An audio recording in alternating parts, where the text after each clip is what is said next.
Ladies and gentlemen, welcome to the Above the Bar podcast, where each week we belly up to the bar with a new guest, find out what they do, who they are, and what makes them great. So sit back, relax, and enjoy.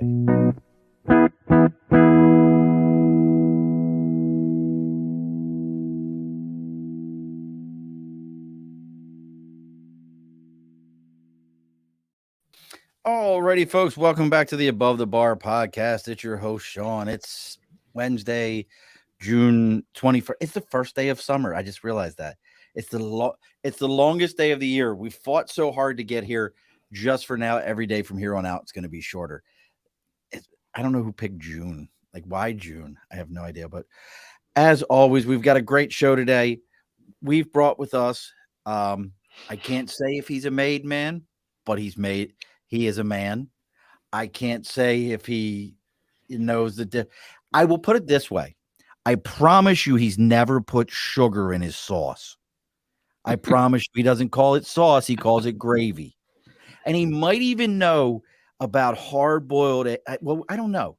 I don't know if he knows about hard-boiled eggs in the sauce on Sunday. We'll have to talk about that. That's a very good thing. But I guarantee you he's had ossobuco one day in his life, at least once. Joining us from parts unknown, which is New York City.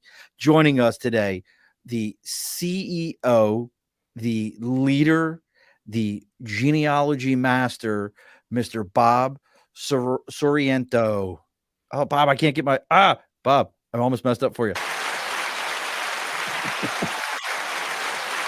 told you, Bob, I don't script those things. In New York, it's Sorrentino. In Naples, it's Sorrentino.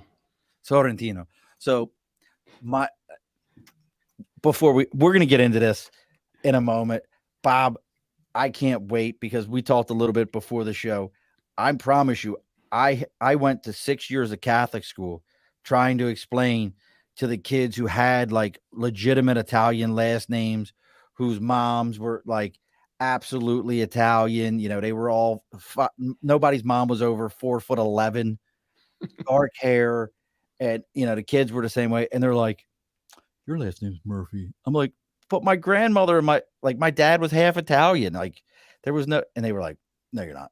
Your name is as Irish as it gets. So we'll get into that in a minute. But as always, folks, over my right shoulder, we got the big sign for Sticker and a Cause. You got something you're supporting. Maybe you have a genealogy for Polish. I know we talked about this last week. All the Polish jokes are done. Nobody does Polish jokes anymore. But maybe you have a genealogy for Polish. Maybe you've got a Girl Scout troop. Maybe you've got something going on and you're looking to support it and you want people to hear about it. Reach out to me, Facebook, LinkedIn, YouTube, Twitter, Twitch, TikTok, whatever it is that you're reaching out to me on. Let me know what it is. Send me a message. I'll give you the address where to send it to. You send me a sticker. We put it up on the big board for Sticker and a Cause, and you get some free advertising. Sticker and a Cause. Send some out here, folks. Other side to this, as always, and our sponsorship continues to grow. We're beyond just budget blinds of East Greenbush. We were just contacted, and we were going to have budget blinds of Hudson. And this would be a good game. I think this was a good game. Somebody told me about this. Have you ever heard of Cooksaki, New York, Bob? Yes. Now, have you ever seen how Cooksaki is spelled? Yep. Does it sound like it says No. Cooksaki? Nope. It is an HR nightmare. But that being said, and for those who don't know, look it up. You'll understand what we mean. And as always with these guys, let's see here.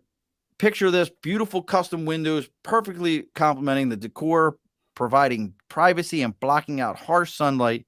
And guess what? Getting the blinds of your dream is as easy now as just reaching out to Budget Blinds. Let them know what you're looking for. They'll contact you, set up a time. Just for reaching out to them. The consultation's free, the measurement's free. Their own installers are going to be the people it's not going to be like, well, this person from this company is going to come look at your windows. Or maybe they don't even come out at all and tell you, we'll come into our showroom and we're not even going to show it to you. Let them know. They come out, they look at it, their own installers. They're not hiring some guy off the street and saying, go put on some windows. Their people are going to do it for you. You've got it all. Plus, a 5-year, no questions asked warranty, meaning something happens to that window treatment, you let them know. They're going to go ahead and replace it. No questions asked, one time for each window. And on top of that, if you let them know that you're there to belly up to the bar, they're going to give you a 10% discount off your entire order just for saying, you're there to belly up to the bar. That's Budget Blinds of East Greenbush and Hudson and Cooksaki. They're all budget blinds. So I just group them all together. What do you think, Bob? You ready for some new window treatments? Yeah, but I don't know. Did they come to New Jersey? Because we're in New Jersey. So. Well, they do come. You know what? They are in New Jersey. They're the Ah. largest in North America, 1,100 locations. So I think they'll come to Jersey. But is it, we've all watched The Sopranos. Can we come to New Jersey? Is it safer for us, any of us, to come to New Jersey, Bob? Oh, sure it is. Yeah. Yeah. Tell them you know me, and I know Bob. I'm going to be in New Jersey in July. I will be in New Jersey. I'm going to around Princeton, somewhere around Princeton, New Jersey. Did you know Bruce Springsteen's grandmother was a Sorrentino? Was she really? Yes. Yes. See, now that's another example. So people are like, "Oh, tell me about Bob." Well, look, here's why I wanted Bob on, and I've said it already. I got picked on so bad as a kid because if you lived in the 80s, from every Rocky movie, anything Stallone did, you wanted to be Italian. That was a fact. Look at Andrew Dice Clay, as Jewish of a comedian as you can find. Everything about that guy was Italian. He wanted to be Italian so bad. He wore the leather jacket. He had the slick back hair. He had he wanted to be Italian. If you lived in the 80s, that's what you wanted to be. Would you agree with that, Bob? Yeah, I would think so. But people still want to be Italian. So there you go. Well, I mean, Bob, at what point in your, and here's how my picking one got started. At what point, and I still have mine, do you own an Italian horn? I did. To your point, probably back in the 70s and 80s, it's still up in a closet someplace. But I have a gold one that my wife gave me. It's not one of those red plastic ones. I have a gold one. Yeah, there you go. I mean, I think but I do remember the red plastic ones, car mirrors and stuff like that. But so Bob, tell us a little bit about, you're the CEO of the media group, and then you have the running along the bottom of the screen, if you see it, you have ItalianGenealogy.blog. What is it about? I mean, it sounds pretty self-explanatory, but I feel like it doesn't say enough just by saying, well, it's a blog about Italian genealogy. Tell me a little bit about what got you to decide to go and follow this dream. Well, I always enjoyed history. That was my thing in school. Math, not so much. English, not so much. But I was good in history. And I always enjoyed growing up, going through the old photograph book with my mom. And, we had the black book with the wooden cover and the little corners and all of that. But it wasn't until maybe 15, 16 years ago, I actually really started getting into the genealogy. And I had done so much of that for my own family that I decided to start the blog because I wanted to get that word out there, what I did, why I did it, that kind of thing. And that evolved into doing the podcast and the YouTube because the blog was great, but it was only one way. So I wasn't hearing everybody else's story. And that I wanted to see, am I the only one who's doing this? Now, you talk about everybody else's story. I am curious, and I'm going to make you tell your story. When I think, and this is my big thing that I love about what you're doing, I don't know of any other culture, excuse me, but American culture where let's call it what it is. We don't have necessarily, in my opinion, a culture that we identify with. We're all this American, that American. I've traveled overseas plenty of times, been throughout Europe. You'll never go to Italy and find one of them call themselves, even if they were born in the States and moved to Italy, when they'll never call themselves an Italian American. They'll never do that. They're Italian. If they moved to we're the only culture I know of that does that. We have to this, then American. With gaining these stories, did you feel like hearing your story, like, hey, maybe I am more American this way than I realized? Does that make sense? What I'm asking, like, the Italian part is part of your history, but it makes you more American. Yeah, no, I know exactly what you're saying. And, growing up in the 50s and 60s, we never said Italian American. If somebody asked you, "What are you?" Or they would know from your last name. "Oh, you're Italian, you're Irish or German, whatever." We never used Italian American. That came later. Um, and, when you go to Italy, you're not Italian. You're an American. You're not even an Italian American. You're American, and it's very clear when you get there how American you actually are. Um, but yeah, it's kind of like, some people say it. You know American with Italian roots, or an American with Italian blood, or something to that effect. Now, what do you think about? And I just this is a recent thing that I started seeing is uh, people looking into how to gain additional citizenship. So I believe, and you correct me if I'm wrong on this one, like I could go get Italian citizenship as long as I can show an Italian lineage. Yeah, it's a little bit more complicated than that. I'm actually working on mine. I wish I started, 30 years ago, but I didn't. Oh, so you are But doing yeah, yeah, I'm on the consulate list. I'm like number 6,000 to get an appointment in New York. So I'm working with an attorney in Italy to do it through the court, which is probably, it's not the fastest way. The fastest way is to actually go live there for 45 or 60 days. Um, but it's quicker than, waiting 3, 4, 5 years to get to get an appointment to see the consulate in New York City. Um, but there are specifics around that you have to have a couple of ways of doing it. But the main thing for most of us, your father would have to have been born while your grandfather was still an Italian citizen. Oh, really? Yeah. So in my case, my father was born in 1923. My grandfather naturalized in 1939.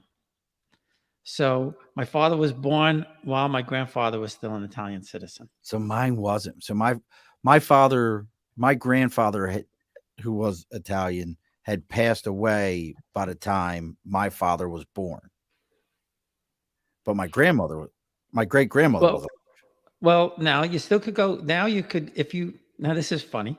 If you were born after 1948, you can apply through your grandmother We'll if see. she was an Italian citizen. So my But grandmother was not an Italian citizen. She was the but first one in her family born here from Sicily. well, but it depends probably, but would depend on her mother too. I think the Yes. same. I think the same rule applies. However, that being said, my brother, who was born in 1946, could not apply through my grandmother, my maternal grandmother, because the law was passed in 1948. So if you were born before 1948, you can't. If you were born after 1948, you can. Oh, that's hilarious. And it's interesting. And the reason I bring this up is because that's something that's come up, and knowing that history and being able to research those things as you started going on this journey, we hear the stories. Like one of the biggest stories from my great grandmother was always that if you asked her where and this I think is a difference. I very much delineate Sicilian from Italian. I think they do over there also, from my experience, but I delineate it very much. But my grandmother used to say, if you asked her where she lived at in Palermo, she would tell you the house on the hill. There was no address. There was Mhm. nothing, and it was like, well, grandma, like what? It was the house on the hill. So what are some of the things, and that's a story that everybody in our family has kind of carried with us that knew her. What are some of the things you learned from yourself that kind of helped push this journey forward for you? Um, I I think it's two things. The first thing is I I always kind of identify with Italian. We went there the first time 28 years ago, 27 years ago, uh, and we're walking around, and my wife said, "You love it here, don't you?" And I said, "I feel I'm above. I'm with my people." Now she's half Sicilian. She didn't feel that way, but I did. Um, So but I always you felt go this south. strong attachment. And I don't know if it's because my grandparents were always speaking Italian, or we grew up with the Italian meals and all of that. I can't pinpoint why. The other thing is, and I truly believe that um, they want to be found, and there's a person or persons, maybe two, in each family who has that calling to do this research and to find the history. Some of my cousins, they're very interested. Some of them are like, what are you wasting your time for? Who cares? And the funny thing, in Italy, they don't have to do that, because they've been, a lot of times they've been in the same place for 100, 200, 300 years. They Same don't time. have to do it, That's why I say our history. So if somebody wanted to start this journey, obviously they can listen to your podcast. They can check out ItalianGenealogy.blog.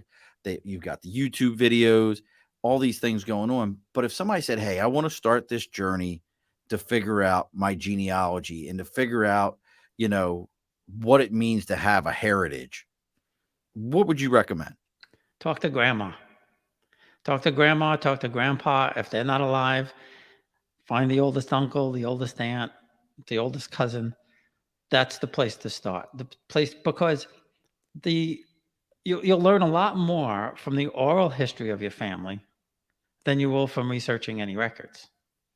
So they will know the stories. They may know, they'll know somebody that you never heard of. They'll be able to connect some of the dots for you. The other thing is, if you don't want to spend a lot of money,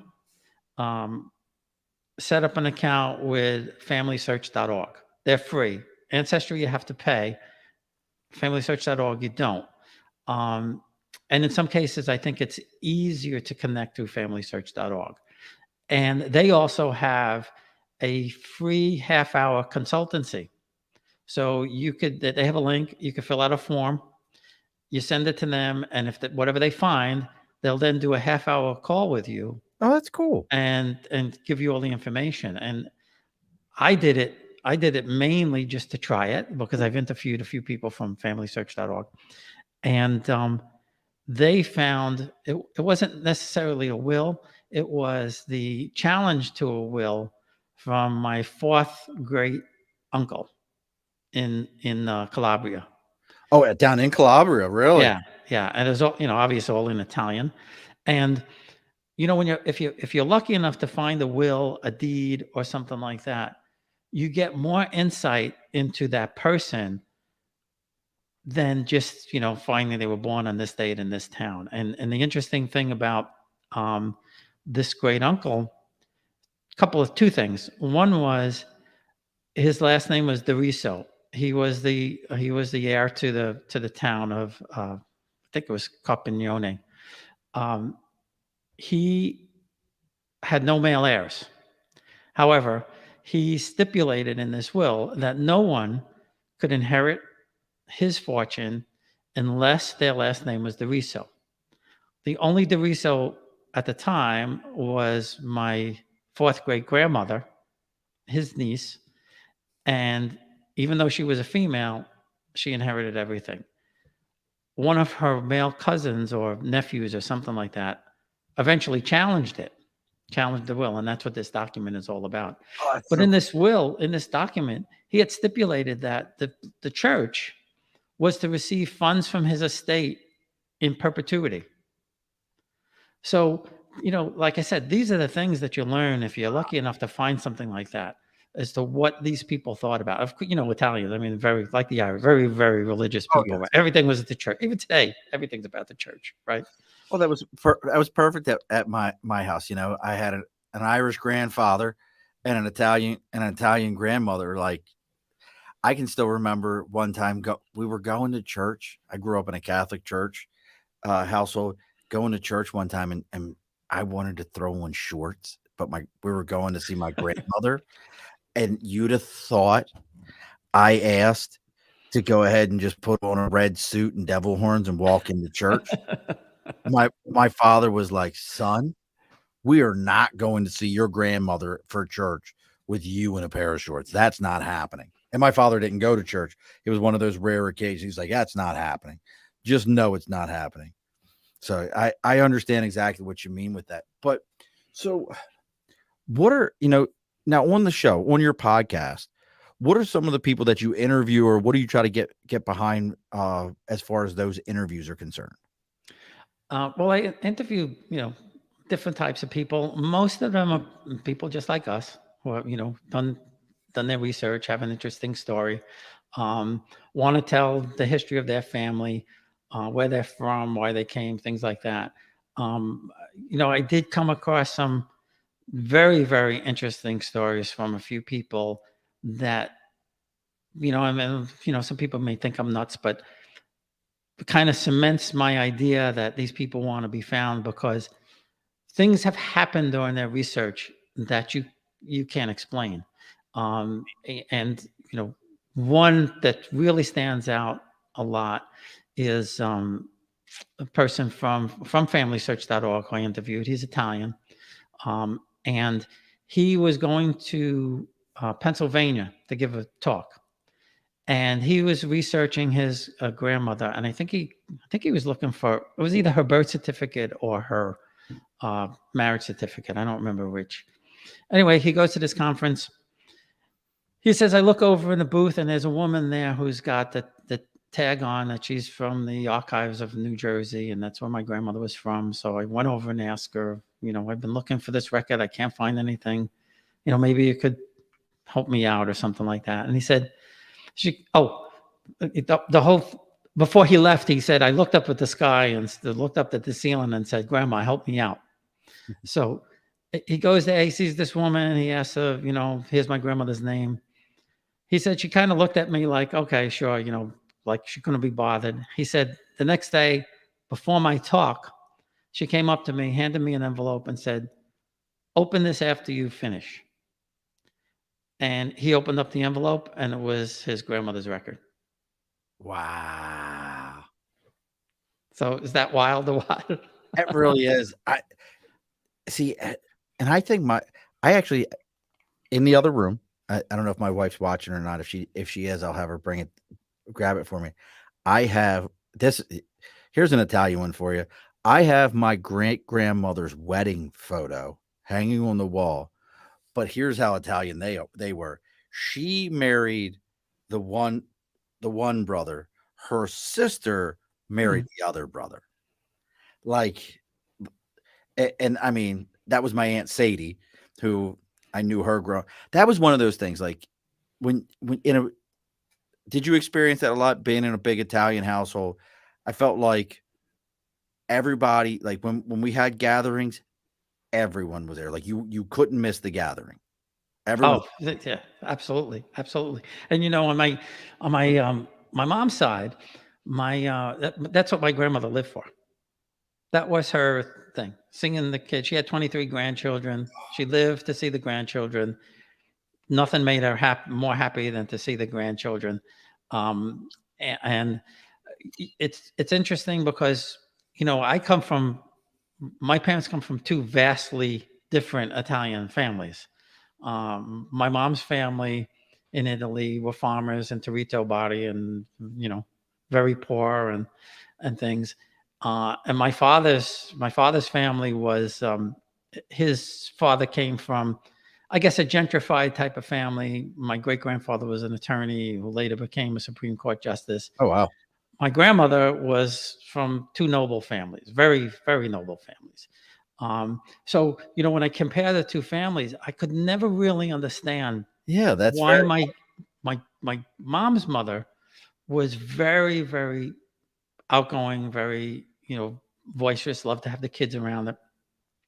My dad's mom was much, much more stately. And I never could figure out why. And then now when I've done this research, I say she came from a totally different background, you know. Interesting. And that's kind of the way I kind of pieced it together. I mean, I don't know for sure, but that's kind of Right. my thought process. Now, with the one grandmother being much more, like you said, stately, more reserved in that sense, did she bring the Italian cooking to the table, or was that kind of like not a thing on that side compared to the other grandmother who, She had to figure it out. She had to put it all together. Well, my dad's mom, she had a stroke while the sauce was cooking on the stove. So she lived in the two-family house with my aunt downstairs, and my aunt used to hear her walking around. And one Sunday morning, she didn't hear her walking around, and she went upstairs, and the sauce was on the stove, and she Wow. laid down and didn't wake up. Wow. So the answer is yes. She was 78 years old still. She was still, my aunt lived downstairs. She was still making her sauce upstairs.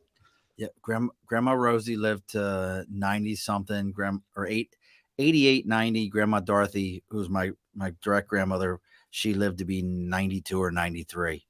And now I got to ask this question, and this is a tough one to ask. I think any Italian, but I have an answer.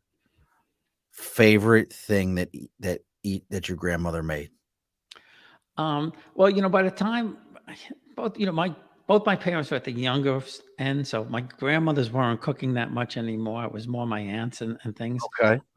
But my very, very favorite was my Uncle Frank would make the homemade raviolis for Easter and Christmas, and he would have the big board with the big pin and could roll out that dough, paper thin, and stuff the raviolis. And I eventually wrote a song about the raviolis because my cousin Frank, when he was about 16, they used to put the ravioli on the sofa to dry. They put a sheet and put the ravioli. Really? To let them dry out.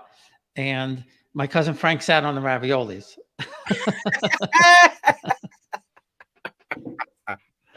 Oh, that's great. See, for me, my grandmother, her sauce was amazing. I finally figured out the secret just recently, which was country style pork ribs.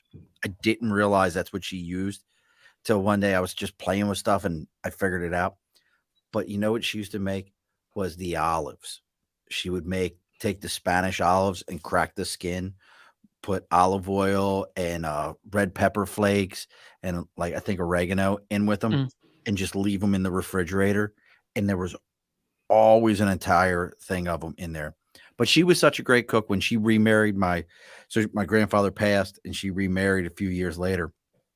She married a Polish man, Kazimierz Tilak, who, was my grandfather growing up.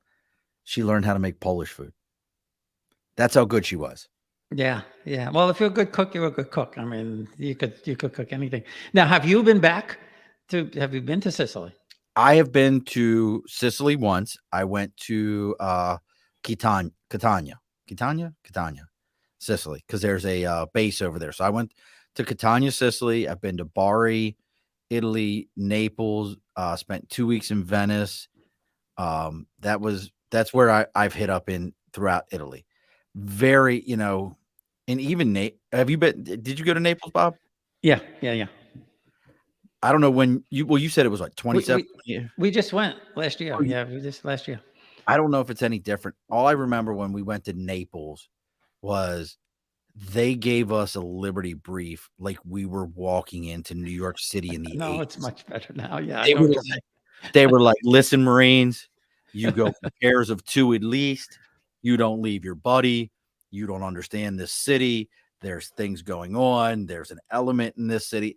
And I'm like, what? It's Naples. Like, isn't it supposed to be like pizza and stuff like that? Like, I'm 18, 19 years old at the time.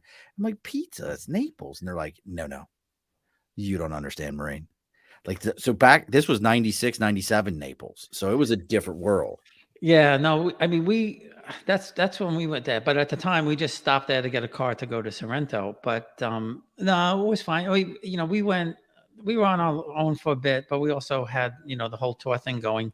And that was specific just for us.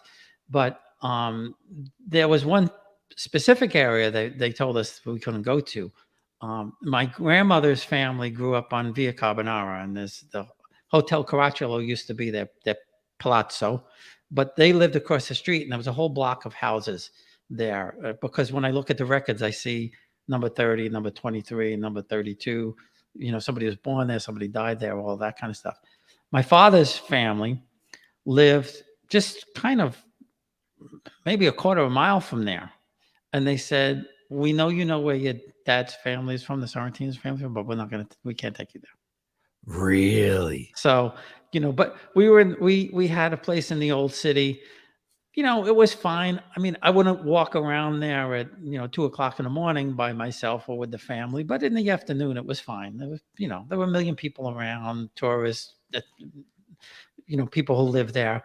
The interesting thing about Naples, the old city, um, is and I kind of learned this, but then people told me Neapolitans still live there.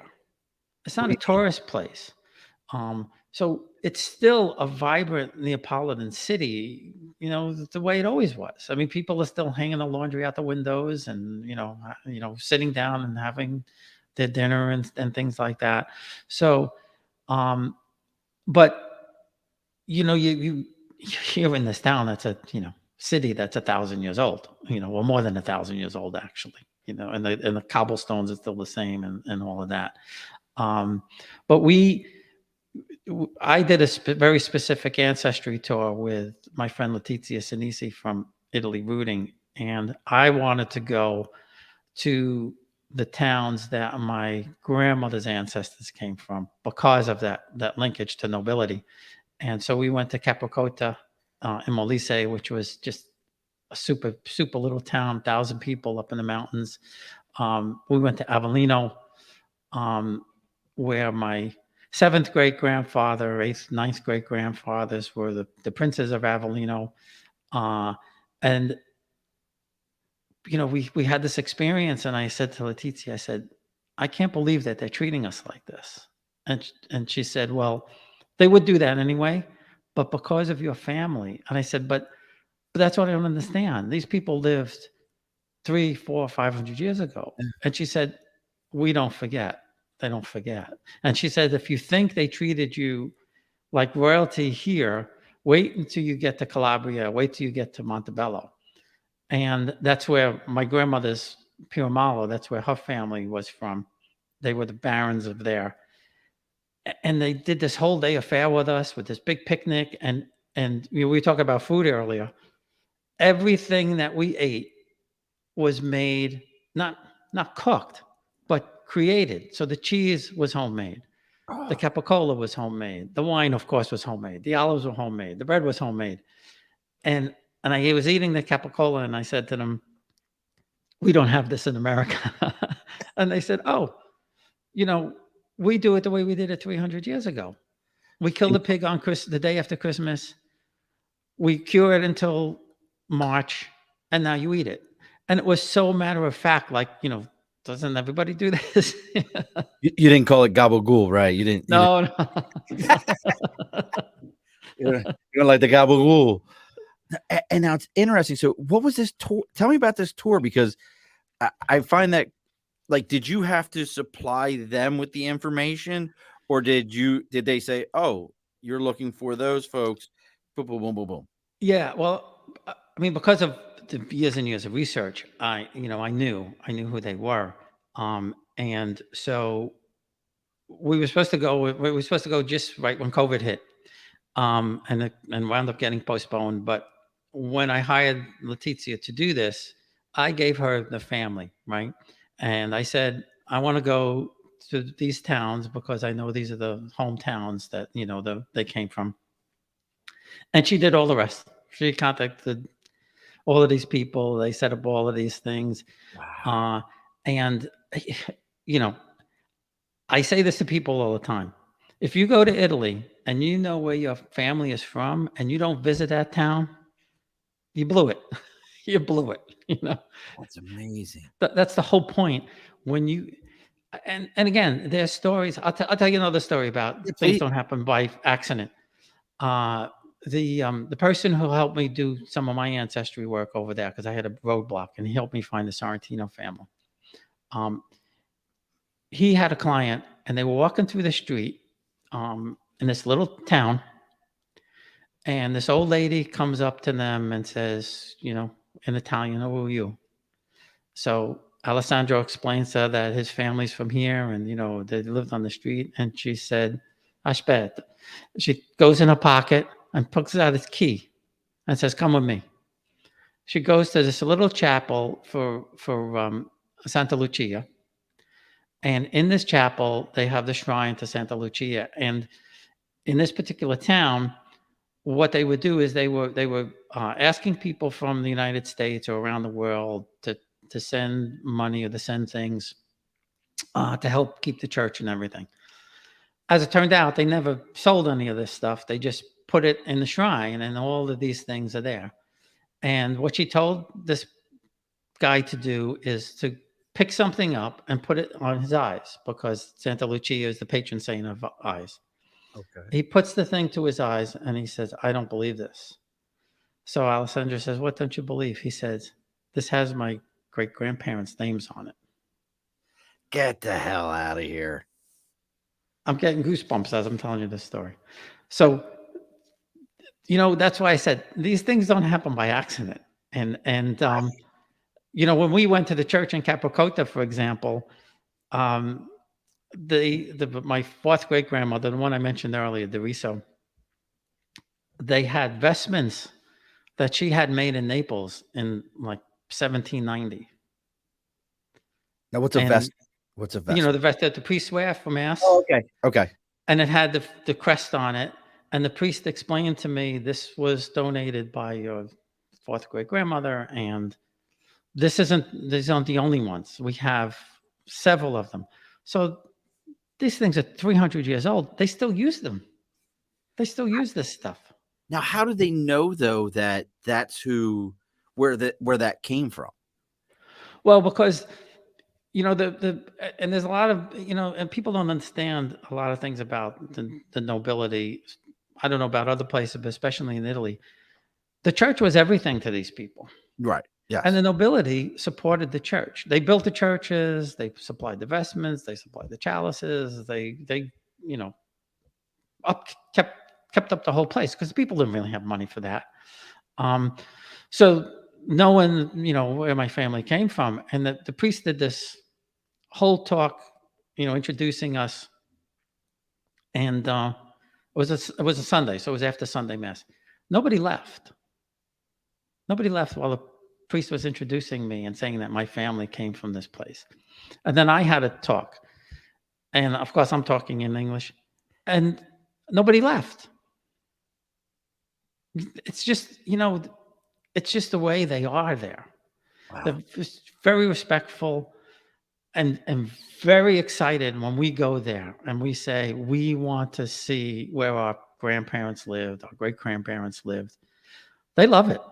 They love it. Yeah, I find that completely fat, because to me, I would love to go, but obviously, I'm scared that I'm going to show up and I'm be like, yeah, so like the Morantos and the Valencianos, and somebody's gonna be like, here's your bill, you owe us money. Somebody didn't pay a tab, and now that we know where to find you, this is on you at this point. And I'm going to be like, I don't. Well, it's funny you say that, because some people there think we're going back to claim something. So. Right. Like, oh, wow, wait a sec. He's showing up. You got some back taxes here on, your grandmother said that it was the house on the hill. Yeah. You got some taxes you need to pay. And I don't have any Italian money. I might have a coin around here somewhere left over from a trip. But in September, we're going to my mother's hometown in Bari, Torito. And the interesting thing about there is that my great grandfather actually owned a house, which is unusual, and he was the town milkman. In that he had a cow or two, and he would walk through the street with the cow, and if you wanted milk, he'd stop in front of your door, milk the cow. What? What? That's crazy. There's a lot. It must be, my dad was the juice man, Bob.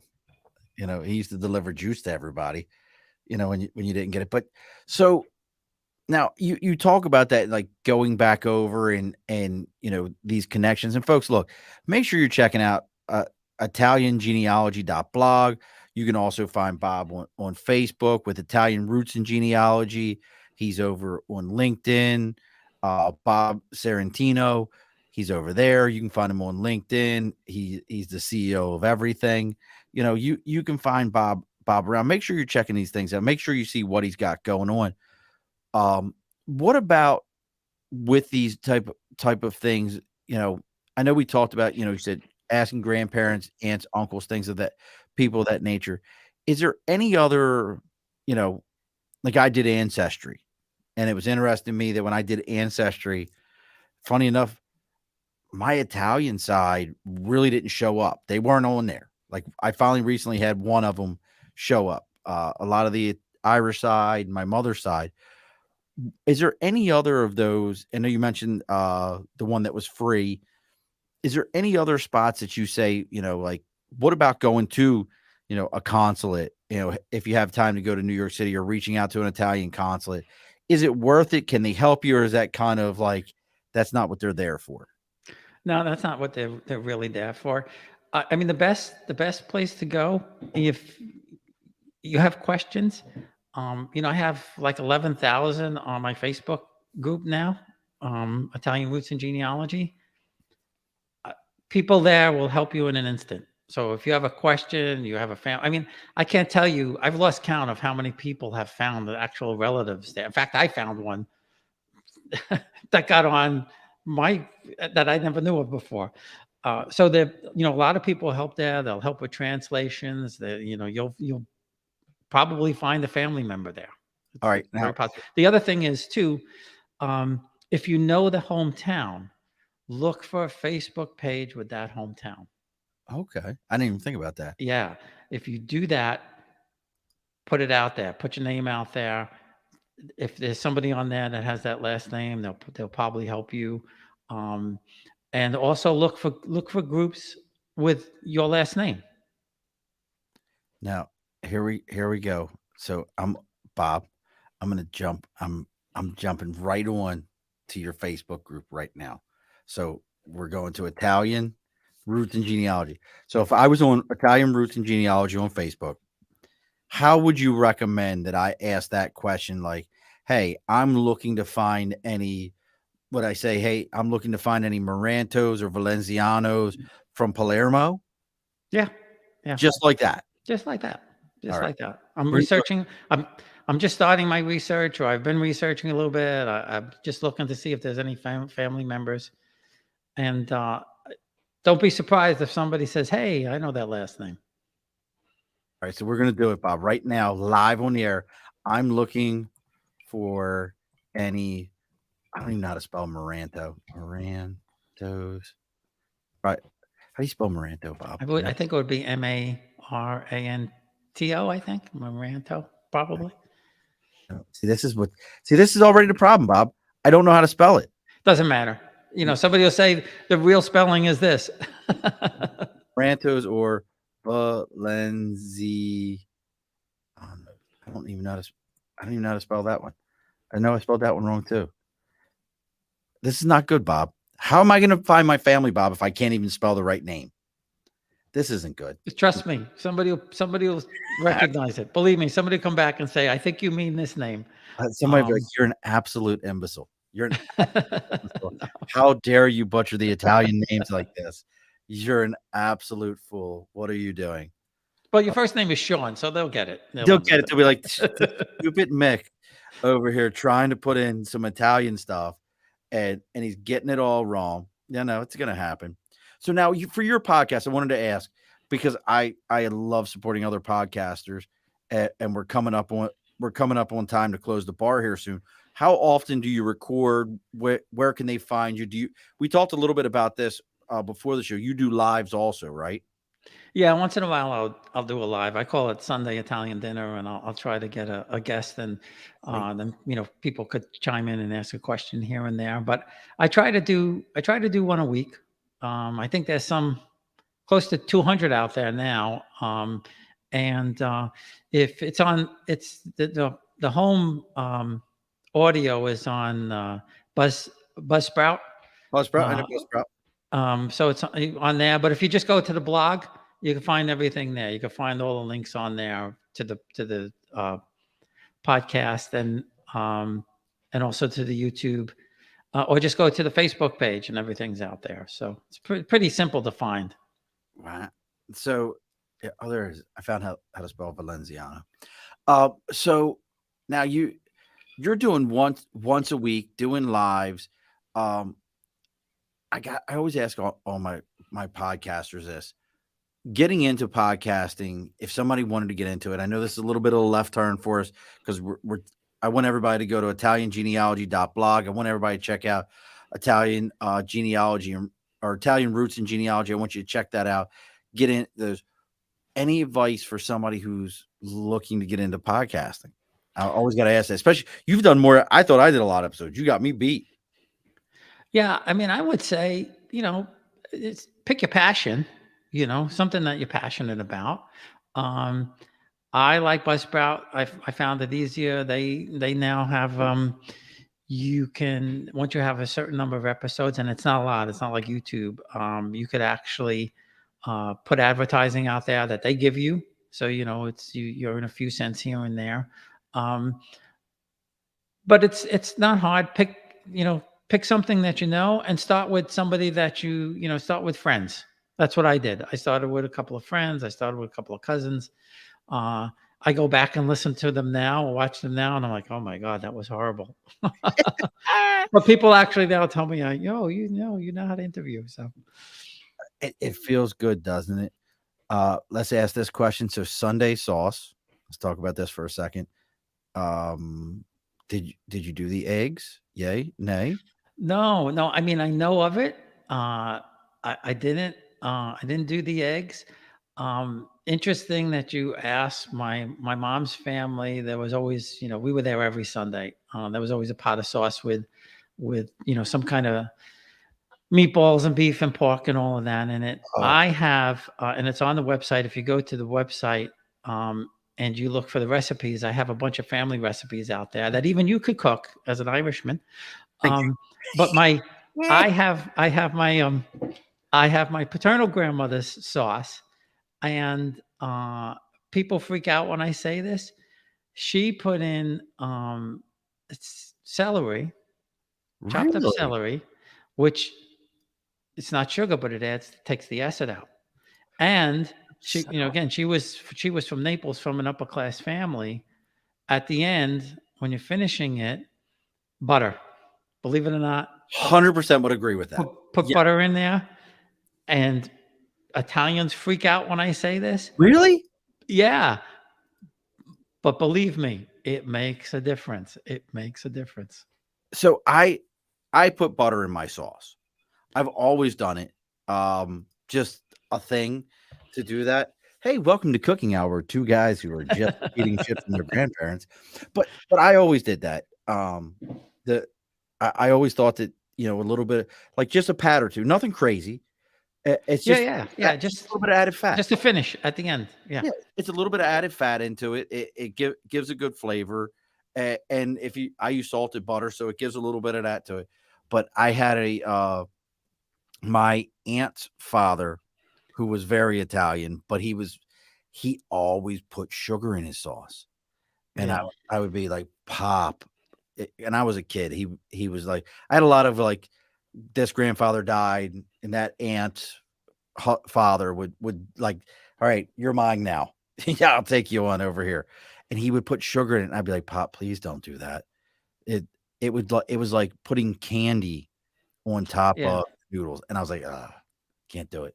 Yeah. I know what you mean. Well, when you go to the recipe page, I want you to check out Uncle Tony's chicken. Uncle Tony's chicken. All Uncle right. Tony's chicken, and I'm not bragging. Well, maybe I am. Brag. I make the best eggplant parmesan, and that recipe's out there too. Ooh, bro, you do understand So that. when you were growing up, you took the bologna sandwiches to the beach. We would take an eggplant parmesan. I mean, like, that's a big statement to say you make the best, because my stepmother makes, I call it eggplant lasagna, where she layers the eggplant like a lasagna, but it's parm. Yeah, that's what I do. Yeah, that's what I do. brother, listen to me. If you find me sleeping on your front steps one morning, and you're like, who is this strange bearded man on my front steps with a bottle of whiskey? It's me, I promise. It's okay. Just let me in to eat. Oh God, yes. See, but you know what? That goes back, and bringing this full circle back to what we were kind of talking about. I think that's one of those things about Italian culture that everyone loved. If you talk to my cousin Kim is 10 years older than me. So she knew my great grandmother way more than I did. Like she grew up with her more than I did. And to hear the stories, everyone in the neighborhood came to my great grandmother's house to eat. My mother lived at the opposite end of the block of the alley that my father lived on. And that's Baltimore. It's alleys. Mhm. But you would come up. I've run into people that were my uncle's age, who was only 8 years older than me, and would tell me, "Oh yeah, your grandfather would pay me 50 cents to wash his car, and then your great grandmother would come out with cookies or bread or something for us to go eat." So I mean, I think that's one of those things that makes Italian culture so endearing to us. What are your thoughts on that? Well, yeah. I mean, family was paramount. I mean, everything was about the family. And in fact, I've gathered home movies from I think 6 or 7 different families, and I'm going to work on a kind of a Ken Burns type of thing where I interview them and show the family movies going back to my friend Tommy's actually goes back to the 1930s. So I have movies from the 30s and 40s and 50s and 60s where I'm going to show, dispel that whole soprano mafia kind of nonsense and show Right. that, we were just regular people. We had family gatherings like everybody else. We went on picnics and, even have, Tommy's got his parents' wedding. I have my parents' wedding from 1944. I love it. But, that's the thing, the family was paramount back then to everybody. And unfortunately, we've lost that. I think for the most part, I would agree with you. You know, we weren't a every Sunday household. We weren't, but there was those events, and you showed up, and you know, my grandmother made at our house. We weren't a Seven Fishes house. I don't know if you guys were. Were you a Seven Fishes house? Yeah, yeah. I'm not a fish person, but yeah, they had it every Christmas Eve. See, I am a fish person, and we grew up in Baltimore. We never did Seven Fish, but we were monstrous pan of lasagna and warm sauce on the stove. I can't remember ever going to my grandmother's and not they're not something on the stove, meatballs, and it was always the same thing. It was meatball, sausage, and ribs in sauce. Hmm. Hmm. That Yeah, was it. yeah, And we didn't call it gravy. It was sauce. I'm sorry. Some people say yeah. it's No, we were gravy, but we were gravy. See, we were sauce. I I don't know I, why. I tell people, does it matter as long as it tasted good? Who cares what you called it? That's it. Like, and nothing was better than Santoni. That was the grocery store.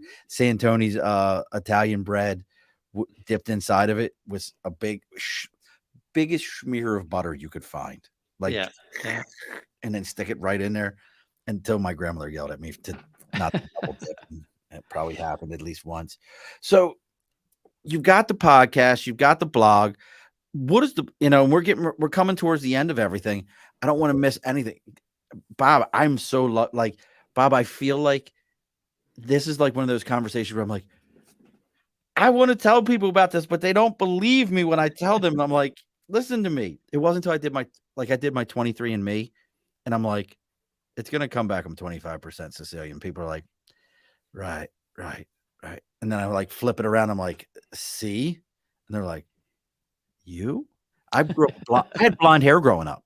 My Yeah, grandma, my cousin's 100% Italian. He's got red hair, so it, right, you know, so who knows? But so since you mentioned it, before we go, yeah, the book, there it is.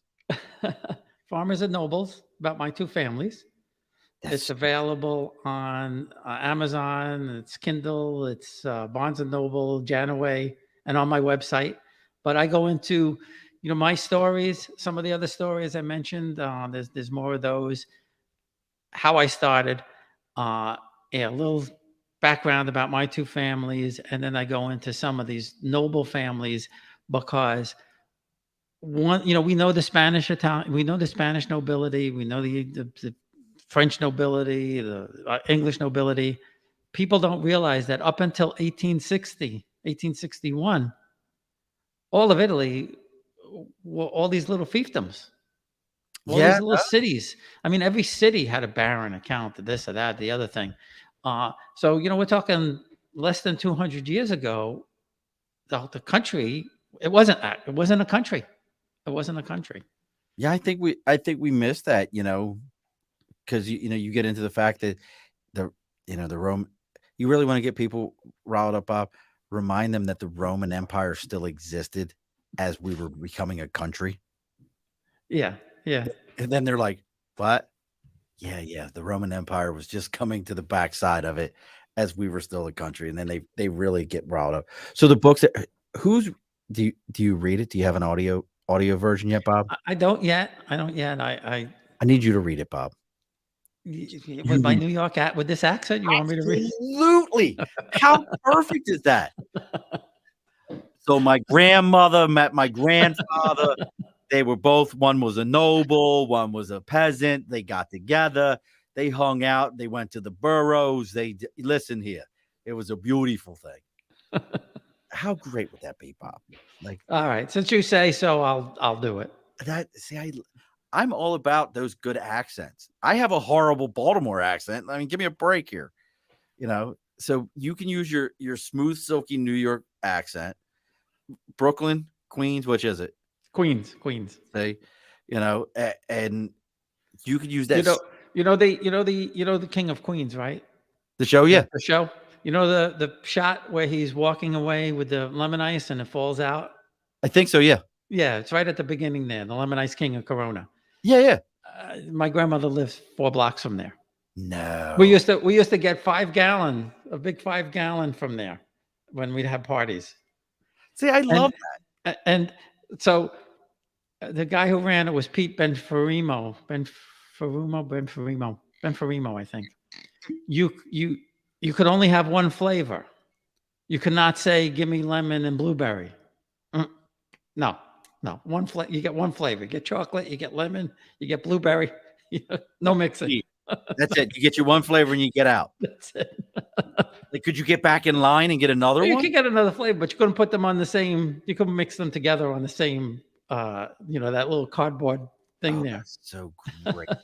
I love. See, those are the things like today. Somebody would write a Yelp review and be like, "I tried to get this mixed on here, and this gentleman just wouldn't allow it to happen." Or they'd be like, "It's such a kitschy little place. It's so nouveau." Like, and to us, it was like, "Really? Just put it on here."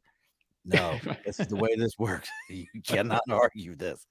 I love it. Your next episode, Bob. What do we got for the next episode?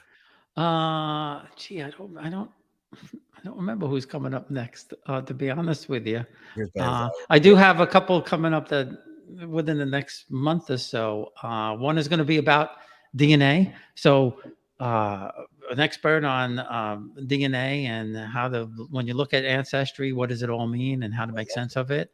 So that one's coming up, I think in August. And I think the next few are just, people like us just telling their stories. If you want to tell your story, contact me message me on Facebook, join the group, message me on Facebook, and then I'll put you in the rotation. There you go, folks. So make sure you're checking out ItalianGenealogy.blog, or you're on Italian Roots and Genealogy. We got it. Look, just to ruin everybody's summer. Christmas is only 6 months away. So you need to get a book. So hold the book up again, Bob, so everybody can see the book. So everybody can get Farmers and Nobles. Get that book. It's on Amazon. I know you all got Amazon accounts. There's the back. You can see all about Bob's family and everything. And maybe you could figure out how you could go over to Italy or wherever your people are from and go do a trip over there. Cause there's probably, if there's one for Italians, there's probably one for, Croatians or Yeah, that'd be nice. Lebanese or Mhm. something like that. And you can go do the same exact thing. We got to get ready to close things up. But Bob, I think this is appropriate to have one guy who is Italian telling another guy who at least you look the part too, Bob. You got the mustache. Bob's got if you're not watching the live video, Bob's got a good mustache. Like you got the same mustache my Uncle No Wayne. hair. Like the hair is missing. I mean, he is right there. And he's got the shirt. He has got the shirt on at that, like the good Italian bowling shirt on. Like in any minute, he's got to be like, look, dude, I gotta go. I got league night tonight. We gotta go. So getting ready here. Those of you that watched the whole episode, normally you've watched me end these with Earplug Podcast Network. A few months ago, the Podfather Herb, love him to death. He closed it down. He's no longer podcasting after 12 years, and I needed to keep this going. So that being said, this is the inaugural episode. I wanted to wait till the end of it of the Second Front Network, a podcast and entertainment network dedicated to all of our hosts will be prior service military. Don't care what the subject is. So if you know somebody who's a podcaster out there that's prior service or is looking to get into podcasting that's prior service and has questions, please reach out to me. You can find me on Facebook, LinkedIn, YouTube, Twitter, Twitch, TikTok, Instagram, even our email. It's all the Above the Bar podcast. Please reach out. Let us know. Again, this is the first one. You'll get to see our new clothes at the end of this episode. Please go follow Bob and everything he's got going on, all his stuff. I mean, Bob, you're a lot of fun, Bob. I'm going to tell you. And what were you drinking, Bob? I forgot to ask you. What were you drinking? Bushmills. Do you want to give the Bushmill story now, or you want to wait till afterwards? Let's wait till afterwards. It gets kind of long. All right. I like a good story about a good drink. So as we do on, and like I said, Bob, I know you listen to all 185 episodes. This is 186, I think. We always give the guest an opportunity for the final word. So, Bob, what is the final word? The final word is, if you're Italian and you're going to Italy, you have to go to the hometown, or it doesn't mean anything. Alrighty, folks, be sure to push your stool in. This has been a Second Front podcast presentation found on Apple, Spotify, and wherever podcasts can be found.